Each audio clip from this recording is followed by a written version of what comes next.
अस्सलातु वस्सलामु अलैका या रसूल अल्लाह, अस्सलातु वस्सलामु अलैका या नबी अल्लाह, अस्सलातु वस्सलामु अलैका या हबीब अल्लाह व अला आलिका व अस्हाबिका या नूर अल्लाह सल्लल्लाहु तआला अलैहि वसल्लम। आज आपके सामने शुरू कर रहे हैं किताबुल वदियत। वदियत कहते हैं, ये फ़ईलत के वज़न पर है और वो है जो मा युतरकु इंदल अमीन, जो अमीन के पास छोड़ा जाए उसको हम वदियत कहते हैं। और ये तरतीब वार चल रहे हैं, पहले मुजारबत लाए, फिर अब उसके बाद वदियत लाए, फिर आरियत, फिर हिबा, इजारा वग़ैरह सब लेकर आएंगे। तो दर्जा बदर्जा जिनके एतबार से तक़वियत थी उनको रख रहे थे, यानी तरक्की अदना से आला की तरफ। या वदियत अमानत होती है बिला तमलीक शई। वदियत कहते हैं बग़ैर शय के किसी चीज़ को, बिला इवज़ के किसी शय का मालिक बनाना, बिला तमलीकी शयन, किसी शय के मालिक के बग़ैर अमानत रखना उसके पास। और आरियत में जो होती है वो मनफ़ात का मालिक बनाना होता है बग़ैर इवज़ के। और हिबा में जो होता है वो बग़ैर इवज़ के ऐन का मालिक बनाना होता है। और इजारे में जो होता है वो इवज़ के ज़रिए मनफ़ात का मालिक बनाना होता है। अच्छा, यहाँ एक वदियत है और एक आता है अमानत है। वदियत में और अमानत में थोड़ा सा फ़र्क है। वदियत जो होती है वो ख़ास है और अमानत जो होती है वो आम होती है। अगर इसको देखा जाए, यानी वदियत ख़ास है और अमानत आम है। वदियत उसे कहेंगे जो कसदन जो है वो हिफाजत के तौर पर रखी जाए, कसद करके। और अमानत मसलन ये कि अमानत ये होगा कि कोई शय किसी के हाथ में आ गई, इस तौर पर कि किसी इंसान का कपड़ा उड़ता हुआ आया और उसके हाथ में आ गया, तो ये जो है कसद करने वाला नहीं, इसकी हिफाजत का हवा ने उड़ा दिया, तो ये अमानत कहलाएगा। फरमाते हैं अलवदियतु अमानतुन फ़ी यदिल मोदा। वदियत ये मोदा के हाथ में एक तरह से अमानत होती है। इदा हलाकत लम यज़मना, जब यह हलाक हो जाए तो इसका ये ज़िमान अदा नहीं करेगा। लिक़ौली अलैहिस्सलाम लैसा अलल मुस्तईरी गैरुल मुग़िल्ली ज़िमानुन वला अलल मुस्तौदई गैरुल मुग़िल्ली ज़िमानुन। नबी करीम सल्लल्लाहु अलैहि वसल्लम ने फरमाया, आरियत पर लेने वाले पर और जो उसमें ख़यानत करने वाला ना हो तो उस पर ज़िमान नहीं है। आरियत पर लेने वाला अगर वो उसमें ख़यानत करने वाला नहीं तो उसमें ज़िमान नहीं है। और उस मुस्तौदा, उस वदियत पर रखने वाले पर जो ख़यानत करने वाला ना हो उस पर भी ज़िमान नहीं है। खाइन। अच्छा, ये रखते क्यों हैं वदियत की हाजत क्यों हुई और वदियत पर ज़िमान क्यों नहीं? अगर किसी ने किसी का कोई माल रखा और माल रखने के बाद वो उसके पास हलाक हो गया तो ज़िमान क्यों नहीं देगा? तो एक तो ये कि लोगों को इसकी आमतौर पर वदियत रखने की हाजत पड़ती है। आमतौर पर हमारा घर है, हम घर बनाना चाहते हैं और घर में अभी जो है हमारा अच्छा खासा माल रखा है, लेकिन अब उसको अब घर तोड़ा तो सामान कहाँ लेके जाएंगे? ऐसे ही रख देंगे तो तोड़ कोई ले भी जाएगा। तो अब इसको कहीं ना कहीं हम हिफाजत से किसी बार रख दें। अब ये इस पर अगर वो हलाक हो जाता है मोदा के पास तो उस पर ज़िमान क्यों नहीं है? वजह ये कि इसकी कि अगर इस पर ज़िमान वारिद कर दे रखने वाले पर तो कोई भी जो है फिर वदियत के माल को रखेगा नहीं अपने पास। अगर एक तो हम आपकी हिफाजत कर रहे हैं ऊपर से ज़िमान भी दें, तो हाँ ताअद्दी पाई जाए इसकी तरफ से तो वो ज़िमान की सूरतें अलग हैं। ताअद्दी पाई जाए तो वालियन्ना बिन्नासी हाजतुन इला इस्तिदा, इसलिए कि लोगों को जो है इस्तिदा यानी अमानत पर रखने की जो है ज़रूरत पेश आती है। फ़लौ ज़मिन्नाहु यमतमिअन्नासु अन क़ुबूलिल वदाई, तो अगर हम उसे ज़ामिन करार दे दें इसका तो लोग जो हैं वदियत को कबूल करने से बाज रहेंगे। फ़यतअत्तल मसालिहुम, तो उनकी मसलहतें भी क्या हो जाएंगी? बिल्कुल बेकार हो जाएंगी। यहाँ से एक हुक्म शरई फरमा रहे हैं इसका कि ज़िमान नहीं अदा करेगा, मगर ताअद्दी जब पाया जाए इसकी तरफ से तब ये ज़िमान अदा करेगा। कैसे? अब मुदा जो है वो हिफाजत करेगा, माल की हिफाजत करे, माल की खुद करे और अपने घर वालों में से जिसके ज़रिए चाहे जो करे हिफाजत वो भी कर सकते हैं। अगर खुद उसने किए, हलाक हो गया ताद्दी के बगैर, तो ज़िमान अदा नहीं करेगा। इसी तरह घर वालों को किसी को दिया इसने, तो वहाँ पर भी उन्होंने हिफाजत करते हुए हलाक हो गया, तब भी ज़िमान अदा नहीं करेगा। इसलिए कि ये जो है गैर के माल की हिफाजत उसी तरीके पर करेगा जिस तरह अपने माल की हिफाजत करता है। और अपने माल की हिफाजत का हाल क्या है कि अपने माल की हिफाजत अपने घर वालों के ज़रिए भी कराता है। सही है नहीं? अब इसको जो है अपने घर वालों को देने से अलावा कोई छुटकारा है ही नहीं से। क्यों? क्योंकि ये तो अपने घर में रात दिन रहने वाला है ही नहीं। कभी बाहर भी जाना है इसे, कारोबार के लिए जाना है, तो रात दिन घर में ही रहे इसे लेकर के, तो अब घर वालों को भी देने की हाजत पड़ेगी। मजीद ये कि अपने साथ सफ़र में बार बार लेके जाए, लगा के रखिए हाथ में, ये मेरे पास अमानत, तो अब तो और गिरने के खतरे हैं, लूटने के। तो अब ऐसी सूरत में गोया कि मालिक जो है इससे भी राज़ी है और इसको घर वालों को देने से भी राज़ी है। हाँ, घर वालों के अलावा किसी और को दिया इसने, उनके पास रखा हिफाजत से, या जो है उनको दिया, उनके पास अमानत, उनको अगर हिफाजत की इनके अलावा ने, या उनके पास अमानत के तौर पर रख दिया इसने, तो अब ऐसी सूरत में ये ज़िमान देगा। इसलिए कि मालिक जो है वो सिर्फ इसके कब्जे से राज़ी हुआ था, गैर के कब्जे से राज़ी नहीं था। और अमानतें जो होती हैं वो हाथ जो अमानतों में मुख्तलिफ हो जाया करते हैं। एक हाथ में अमानत है वो बहुत अच्छी तरीके से, दूसरे हाथ में चली गई तो उसने सोचा लाओ थोड़ा सा इसमें से इस्तेमाल कर लूँ। सही है नहीं जी? जैसे कि ये खाना पहुंचाने आते हैं लोग, उस वजह से इसके भी कई एक तरह से देखे गए हैं। ये खाना जो पहुंचाने आते हैं, जो कहीं पर खड़े हो गई है, वहीं पर वहाँ पर उनमें से इन्होंने निकाला डब्बा और उसी में से थोड़ा खाया, बनाया और रख दिया, ऐसे कर लेते हैं। आज के दौर में लेते हैं तो अपने अकाउंट में डाल सकता है। हाँ, हिफाजत कर रहा है, अपने अकाउंट में डाल रहा है। वलिल मोदाई अन यहफ़ज़हा बेनफ़्सी व बिमन फ़ी अयाली, और मोदा के लिए जायज़ है कि वो उसकी बदाते खुद हिफाजत करे और वो शख्स या वो जो शख्स के ज़रिए हिफाजत कराए जो उसके घर में है। लिअन्ना ज़ाहिरा इन्नमा अन्नहु यल्तज़िमु हिफ़्ज़ा माल गैरिही अलल वजहि लज़ी यहफ़िज़ु माल नफ़्सिही, इसलिए कि ज़ाहिर ये कि ये गैर के माल की हिफाजत का इल्तिज़ाम करेगा उसी तरीके पर जिस तरह से अपने माल की हिफाजत का करता है।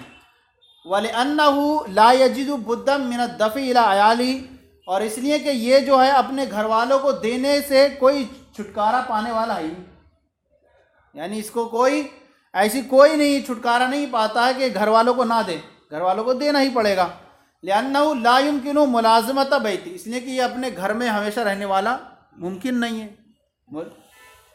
वला इस्तिस्हाबल वदियती फिल खुरूज, और इसी तरह निकलते वक्त वदियत को अपने साथ रखना भी मुनासिब नहीं है।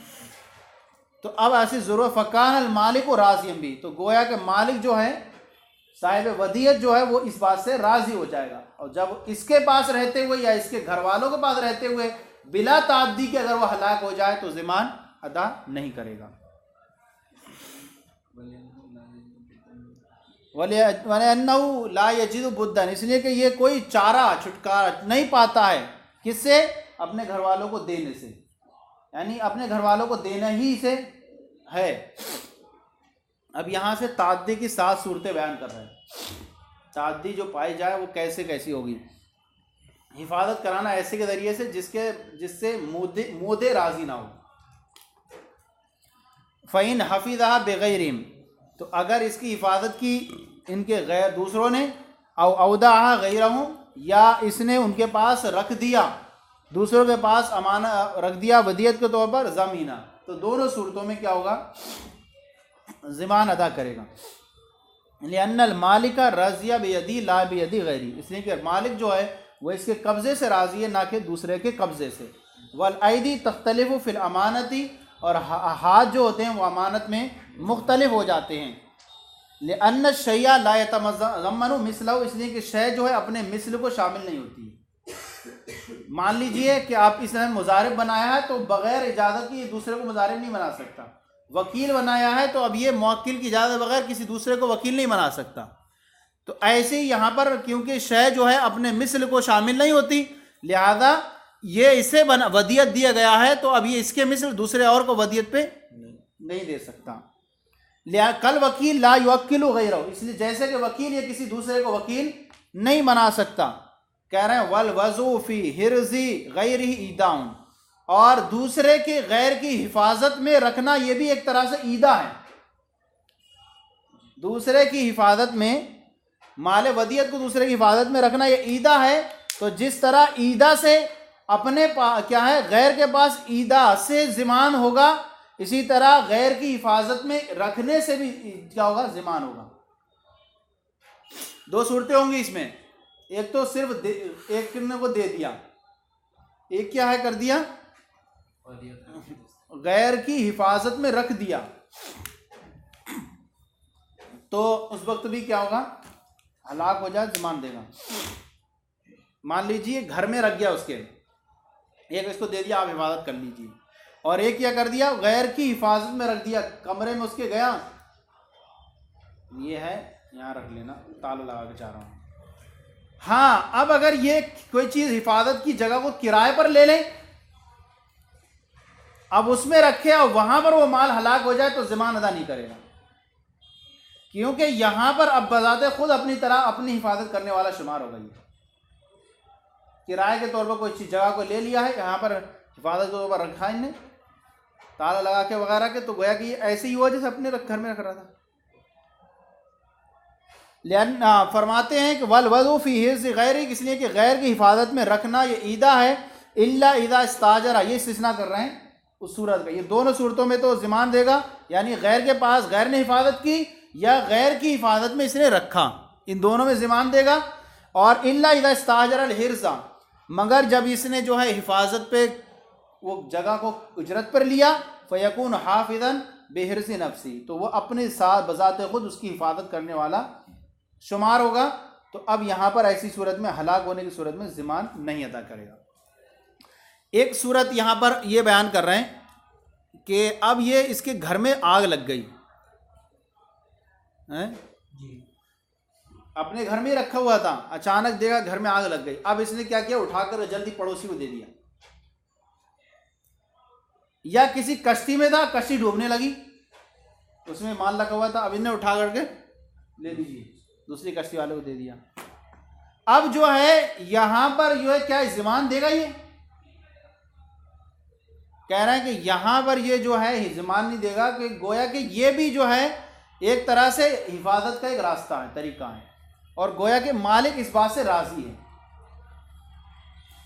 हाँ, लेकिन इसके लिए जो है बय्यना कायम करना पड़ेगा इसका, ऐसे डायरेक्ट नहीं कह देगा कि कह दिया मैं ही डूब रहा था, मैंने दूसरे को दे दिया था। कोई बय्यना कायम करे, गवाही दे दे कोई ऐसा इंसान कि हाँ भाई ऐसा हो गया था मामला, कश्ती डूब रही थी, इसके घर में आग लग रही थी, तब इसने दिया था। क्योंकि ये ऐसी चीज़ के दावा कर रहा है, ऐसी जो है साकित होने का, ऐसी चीज़ के साकित होने का दावा कर रहा है जो सबब के पाए जाने के बाद ज़िमान साबित करती है। सबब क्या पाया गया, ताद्दी पाई गई एक तरह से। सबब ज़िमान वो है गैर को सौंपना, गैर को सौंपना, तो अब गैर को सौंपा है इसने, तो अब इस पर ये इसे बय्यना कायम करना पड़ेगा कि हाँ बय्यना कायम कर दे इस पर, तो अब ऐसी सूरत में ज़िमान अदा नहीं करेगा। इल्ला यकाफ़ी दारी हरीक़ुन, मगर ये कि इसके घर में आग लग जाए, फ़युसल्लिमहा इला जारी, तो ये अपने पड़ोसी को सौंप दे, और यकूना फ़ी सफ़ीनतिन, या कि किसी ऐसी कश्ती में हो और गर्क होने का खौफ हो, फ़युल्क़िया इला सफ़ीनतिन उख़रा, फिर ये किसी दूसरी कश्ती में इसको डाल दे। तो अब यहाँ पर कह रहे हैं अन्नहु तअय्यना तरीक़न लिलहिफ़्ज़ि फ़ी हाज़िहिल हालति, इसलिए कि ये भी एक रास्ता है, एक तरीका है। अन्नहु तअय्यना, क्योंकि ये मुतय्यन हो गया, तरीका क्या है, हिफाजत का इस हालत में भी। फ़यर्तज़िहिल मालिक, तो मालिक जो है वो दलालतन इस बात से राज़ी रहेगा। वला युसद्दक़ु अला ज़ालिका इल्ला बिबय्यिनतिन, और लेकिन इसकी तस्दीक नहीं की जाएगी मगर बय्यिना के ज़रिए। लिअन्नहु यद्दई ज़रूरत मुस्क़ततिन लिज़्ज़िमानी बाद तहक़्क़ुक़ि सबब, इसलिए कि ये जो दावा कर रहा है कहा कि ऐसी ज़िमान के साक़ित करने का सबब पाए जाने के बाद, यानी जो है क्या, जो भी इसकात का दावा करे सबब पाए जाने के बाद, तो अब वहां पर उसकी तस्दीक हुज्जत के जरिए की जाती है। अगर ये साकित होने का ये सबब तो इस पाया गया, ज़मान का सबब क्या पाएगा, ये गैर को दे दिया इसने, सही है नहीं। तो अब यहाँ पर तो अगर हम इसको माफ़ कर दें तो ये साकित हो जाएगा इसमें, तो अब इसको माफ़ कराने के लिए दलील देना पड़ेगी। बादा तहक़्क़ुक़ सबब, सबब के पाए जाने के बाद, फसारा कमा इदत दाल इजना फिल ईदा, तो ये ऐसे ही हो गया जैसे कि इसने ये दावा किया कि ईदा में इजाज़त का दावा किया। यानी ये इसने दावा किया कि मुझे जो है मूदे ने इस बात की इजाज़त दे दी थी कि मैं किसी और को अमानत के तौर पर रखने के लिए दे सकता हूँ। तो इसने दावा तो किया है गैर के पास रखने का, लेकिन अब इस पर क्या है, इसमें दलील देना जरूरी है इस पर, क्योंकि ज़मान का साकित होने का दावा कर रहा है ये सबब के मुतहक़्क़िक़ होने के बाद। या ऐसे ही हो गया जैसे कि इज़्न का दावा करे ईदा में। अब ये दो सूरतें हो गई यहाँ पर। पहली सूरत हो गई ये सूरत ताअद्दी की, और उसी में कुछ मुस्तस्ना सूरतें आई। दूसरी सूरत ये कि यहाँ पर मालिक ने इससे तलब करने लगा, मालिक कहने लगा भाई माल दीजिए। अब इसने क्या कर लिया, रोक लिया। हालांकि ये सौंपने पर कादिर था, लेकिन फिर भी इसने रोक लिया। अब यहाँ हलाक हो गया, तो अब क्या करेगा, ज़िमान अदा करेगा। इसलिए कि ये रोकने की वजह से क्या बन गया, मुताद्दी करने वाला हो गया। इसलिए कि जब उसने इसको तलब किया है, इसने मांगा, तो गोया कि वो अब इसके बाद इसके पास रोकने पर राजी नहीं हो। जब मालिक ने मान लिया, मूदे ने ये मांग लिया और इसने दिया नहीं, तो गोया कि वो अब इसके पास कब्जा नहीं रखना चाहता था। अब ये अपने पास रख रहा है, तो उसकी इजाज़त के बगैर रख रहा है। उसकी इजाज़त बगैर रखने की वजह से ये ज़िमान अदा करेगा हलाक होने की सूरत में। फ़ैन तलबहा साहिब, अगर उसके मूदे शख्स ने जो है इसको तलब किया माल वदियत को, फ़मना, और इसने इसको रोक लिया, वो यक़दिर अला तस्लीमी है, और ये इसके सुपुर करने पर कादिर था, ज़मीनहा बिल हलाक, तो मूदा जो है हलाक होने की सूरत में उसका ज़िमान अदा करेगा। वहाज़ा, इस वजह से लिअन्नहु लम्मा तालबु लम यकुन राज़ियन बिइम्साकी बादहु, और वो इस वजह से कि ज़िमान इसलिए वाजिब होगा क्योंकि जब उसने तलब किया तो वो गोया कि अब तलब के बाद इसको रोकने पर राज़ी नहीं है। इसकी रोकने पर लम यकुन राज़ियन, यानी मूदे जो है वो राज़ी नहीं था इसको रोकने पर तलब के बाद। फ़यज़मनहा बिहब्सी अनु, तो अब ये अपने पास रोकने की वजह से क्या होगा, इसे जामिन होगा, ज़िमान अदा करेगा। रोकने की वजह से ये मुताद्दी, रोकने की वजह से ये ताद्दी करने वाला है। तीसरी सूरत यहाँ पर ये है कि इसने जो है मूदे के माल को अपने माल के साथ मिला लिया। मूदा ने अपने माल के साथ मूदे के माल को मिला लिया, और ऐसे मिला लिया कि अब तमीज़ नहीं हो सकती। और मिलाया कैसे है, जिन्स के साथ मिला लिया। तो अब फरमाते हैं कि यहाँ पर अपने माल को हासिल करने पर अब तो कोई रास्ता ही नहीं मूदे के लिए, तो अब इसका सिर्फ एक रास्ता है कि ज़िमान ले ले। सही है नहीं? हाँ, लेकिन साहिबैन फरमाते हैं अगर जिन्स को जिन्स के साथ मिलाया है तो अब दो सूरतें इसके लिए, या तो चाहे तो इसके साथ शरीक हो जाए इसी में, और अगर चाहे तो इससे क्या कर ले, कीमत ले ले, इसकी कीमत ले ले, रकम ले ले, अदा कर ले। सही है नहीं? ज़िमान ले ले, चाहे तो इसके साथ शरीक हो जाए या इसका ज़िमान अदा ले ले इसको। लेकिन इमाम आज़म फरमाते हैं कि यहाँ मिन कुल्लिल वजह है, पूरे तौर पर इस्तिहलाक पाया गया, सूरतन व मानन। और साहिबान फरमाते हैं पूरे तौर पर इस्तिहलाक नहीं है, इसलिए इसे दोनों अख्तियार रहेंगे कि ज़िमान ले ले या फिर इसके साथ इसमें मालियत में शरीक हो जाए। मसलन कि किसी ने सफ़ेद दिरहम को यानी खोटे दिरहम को खोटे दिरहम के साथ मिला दिया, या घटिया दिरहम को अच्छे दिरहम के साथ मिला दिया, या गेहूं को गेहूं के साथ मिला दिया, जौ को जौ के साथ मिला दिया। तो अब साहिबैन फरमाते हैं कि सूरतन तो अपने हक की तरफ तो इसको हासिल करना मुमकिन नहीं है इसको सूरतन, हाँ मानन तो इसका हक मुमकिन है, मानन इसकी तकसीम कारी मुमकिन है तकसीम कारी के एतबार से। लिहाजा इस्तेहलाक ये पाया गया, मिन वजन पाया गया, पूरे तौर पर नहीं पाया गया। लिहाजा इसे अब जो सूरतें हैं जो में से जो चाहे अख्तियार कर ले, दो तो या तो ज़मान ले ले या फिर क्या कर ले इसके साथ शरीक हो जाए।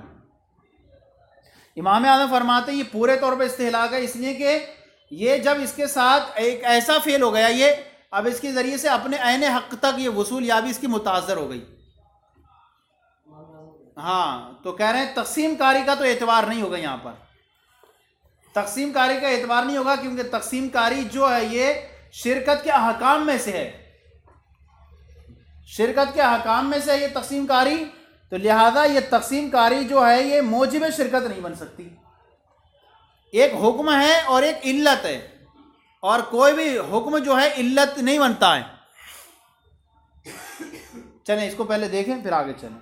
वइन खलतल मोदाउ बेमाली, और अगर मोदा ने इस माल वदियत को अपने माल के साथ मिला लिया, हैसु ला यतमय्यज़ु, इस तौर पर कि उसमें जो है तमीज़ नहीं हो सकती है, तो कह रहे हैं ज़मीना, तो वो इसका ज़मान अदा करे। लिअन्नहु सुम्मा ला सबीला लिलमुदी अलैहा, फिर मोदे के लिए कोई राह नहीं है इस माल वदियत को हासिल करने की इमाम आज़म के नज़दीक।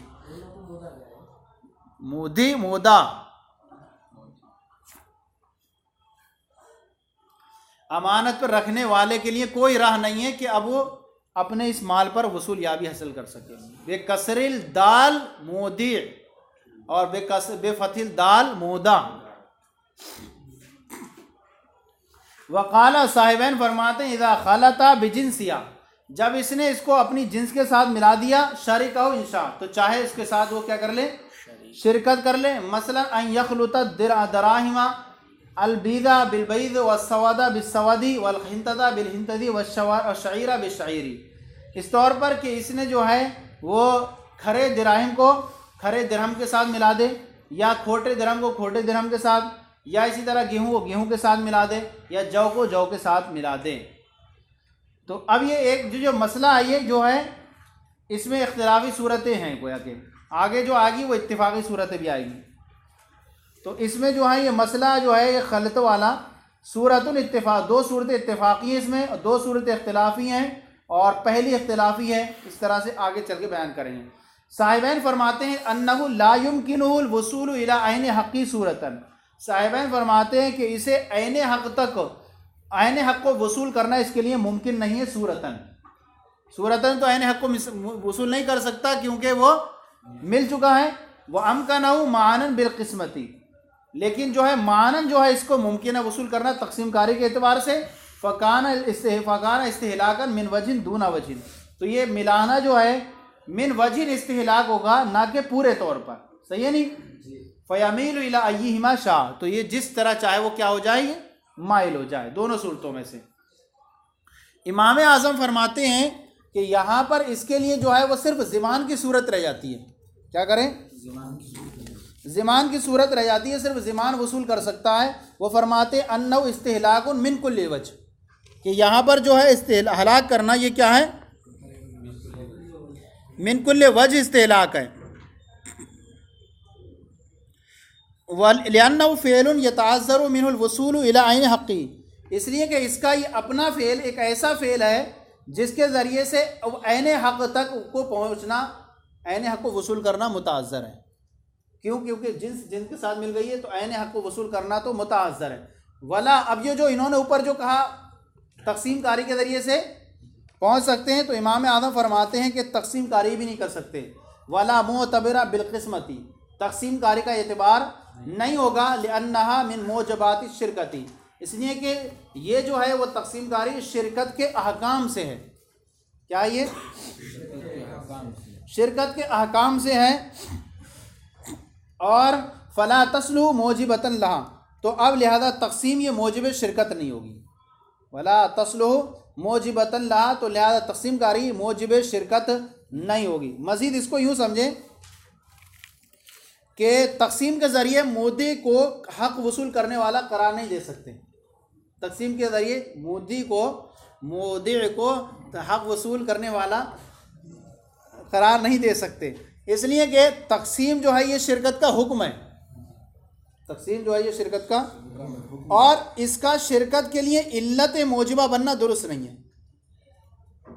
शिरकत के लिए हुक्म का इल्लत बनना ये दुरुस्त नहीं है, क्योंकि किसी भी चीज़ का हुक्म उस चीज़ के लिए इल्लत नहीं होता है।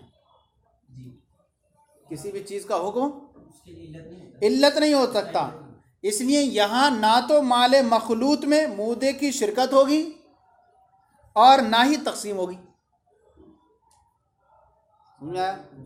इसलिए तो ना तो माले मखलूत में ना तो मूदे की शिरकत मानी जाएगी और ना ही तकसीम होगी, क्योंकि ये क्या है बनाया कि ये शिरकत का हुक्म है, तकसीम कारी ये शिरकत का हुक्म है।